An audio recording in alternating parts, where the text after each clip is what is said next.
My student ID is 10485145. NAT is an abbreviation of Network Address Translation and it is a process of modifying the IP address information in IP packet headers while in transit across traffic routing device. Now, why we need network address translation?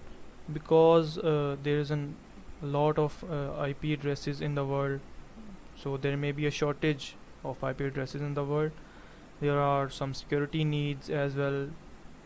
We can add ease and flexibility with this process. To get started with the Wireshark, we start the packet capturing first of all. Then we will just visit some address in our browser like given over here. After it's fully loaded, we go back to Wireshark and filter out the HTTP messages with the HTTP filter over here. Now you can see the HTTP messages are filtered out. Now you have to save this file. First stop the Wireshark. Now when you click the first get message, you can see the info of the message here. It means that it is getting a request from the HTTP server we just visited. Its destination IP is given over here and our machine or source IP is given over here. You can also verify this information from the tab below. These are the source and destination ports through which the message goes out or comes in. You can also see the source and destination IPs over here.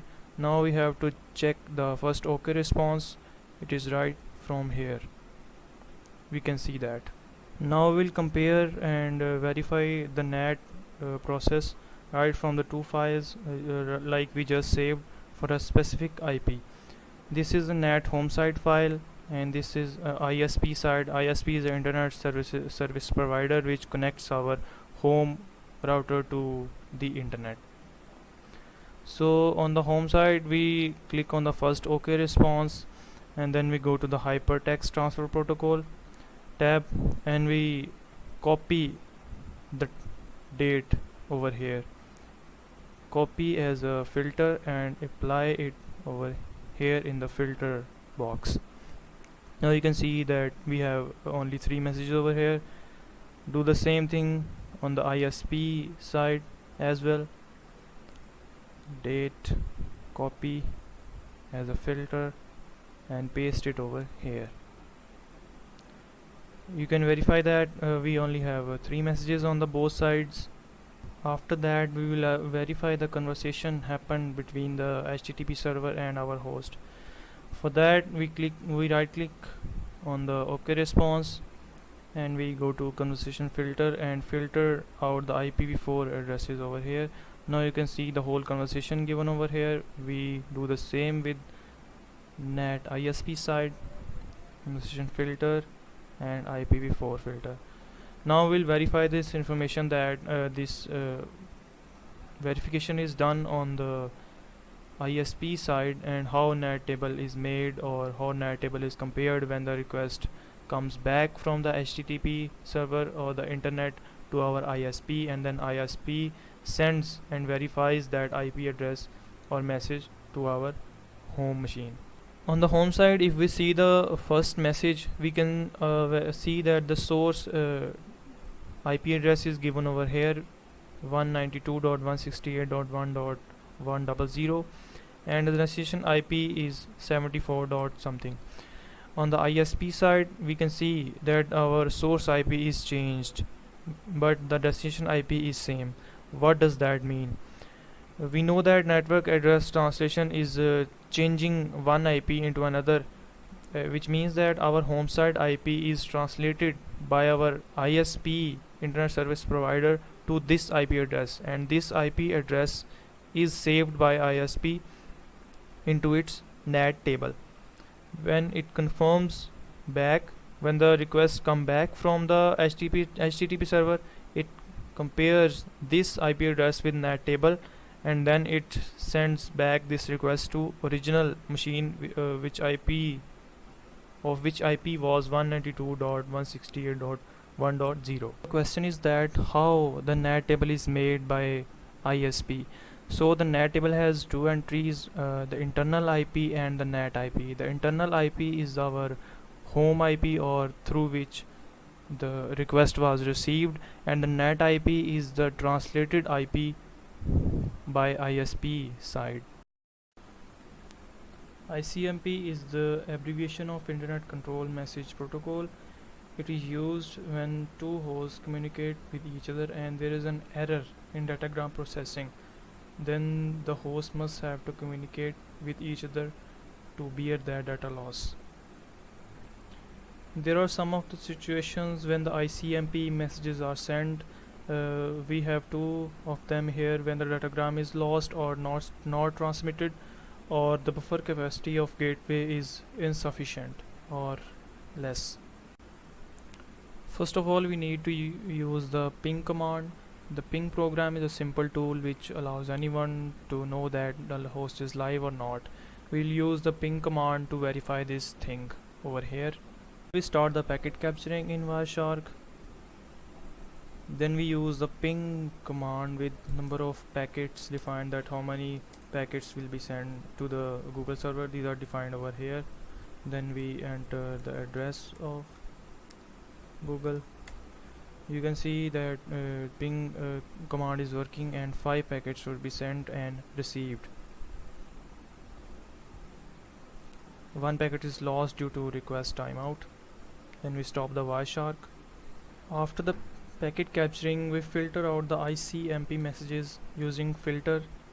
Now you can see that we have ICMP messages, 5 requests and 5 replies as we defined in hopes or -n we use in the CMD. When we click on the request message, we can see over here Internet Control Message Protocol tab that we have a type of ping request, its checksum and identifier and sequence number.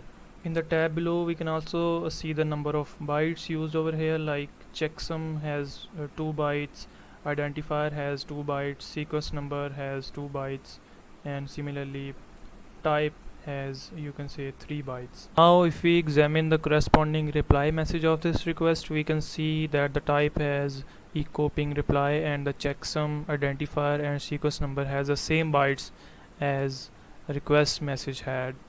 TCP or UDP information is not visible because ICMP is a network layer protocol. Only the source and destination IPs are written over here. Now we will use the traceout command to figure out the path that packets take from source to destination. First we start the packet capturing, then we go to the command prompt and type trace route with some address. You can see that over a maximum of 30 hops is written over here. What does that mean? A hop is an interconnected device between one router to another router, so you can say that to our server from our host there, it will visit maximum of 30 interconnected devices. You can see that it is visiting the address, plus you can see that there is a request timeout, which means that this router, the request to this router is timeout, and its time is also not mentioned here. These are the time of request and reply given over here. When the request is timed out, it comes back and then it visits another router, which means that it chooses another route to our server. After the route tracing is completed, we stop the Wireshark from here. Now when we look into the router's IP addresses which are given over here, you can see that the request and reply times are also given over here, which means that this is a request and reply time from one router to another router. So you can see that we defined, or it automatically defined the number of hops, which means the number of routers between the host and server, but our route is completed within 13 routers. Now this is the IP address of our destination or our server. So these are the in between routers or interconnected devices. The path taken by our request from here then it goes to here. Some requests are timed out and it misses that router and moves to the next one, and then it is completed. In the Wireshark with the ICMP filter, we can see that the error packets has the message no response seen over here, which means these are the error packets and the ICMP has sent this response. So here how ICMP helps in working of traceroute application. The answer is that a traceroute sends ICMP echo requests instead of UDP packets to the server. The time to live, which is also called TTL value, also known as hope limit, it is used to determine the intermediate routes being traversed to the server, and then the router sends ICMP time exceeded message back to the source.